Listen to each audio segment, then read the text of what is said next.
Ilang araw bago inaasahang botohan sa Kamara, kaugnay ng impeachment ni Vice President Sara Duterte, lumutang ulit ang mga bali-balitang papalit bilang bagong House Speaker si National Unity Party Chairman Ronnie Puno. Nasa frontline ng balitang yan si Marian Enriquez. No, of course not.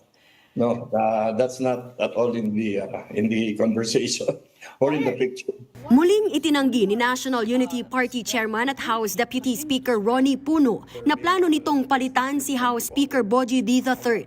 Wala rin siyang ideya kung saan nanggaling ang mga muuugong na balitang papalitan niya ang kasalukuyang House Speaker.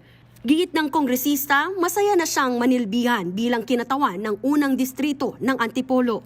I'm not looking for more work, so I don't really know where all of that is coming from, to be honest.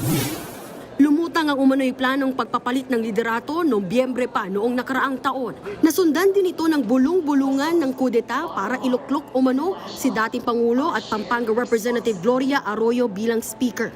Nauna na yang pinabulaanan ni Arroyo. Nang tanungin naman si Congressman Puno sa programa ng One News na The Big Story tungkol sa kasalukuyang bilang ng boto para i-impeach si VP Sara Duterte, sinabi niyang unti-unti na raw dumarami ang pabor sa impeachment pero sa Lunes pa magkakaalaman. Yes, I do talk to some of the party leaders. I talk to Lakas. I talk to the party list group. No, that's not one party. It's like 63 individual party list groups. And then they've consolidated themselves into a one discussion group. Kumpiyansa naman si Senior Deputy Majority Leader at Iloilo 3rd District Representative Lawrence Defensor na malakas ang 4 na articles of impeachment na isasalang at pagbobotohan sa plenaryo. It's too late to defend the Vice President now because all the evidence has come out. All we have to do is present it to the Senate. At alam na ng buong bayan kung anong ebidensyang pinangahawak.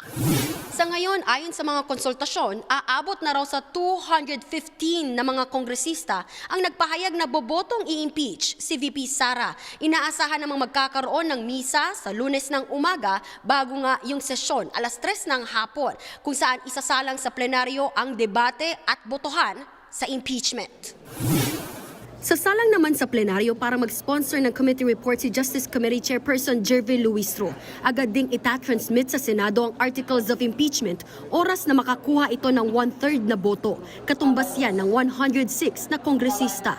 Sa Lunes din inaasahang ia-anunsyo kung sino-sino ang 11-man prosecution panel na harap sa impeachment court. Nagbabalita mula sa Frontline, Marian Enriquez, News 5. Mga kapatid, Julius Babaw po. Para sa komprehensibo at makabuluhang balitaan at talakayan, mag-follow at mag-subscribe na sa social media pages ng News 5.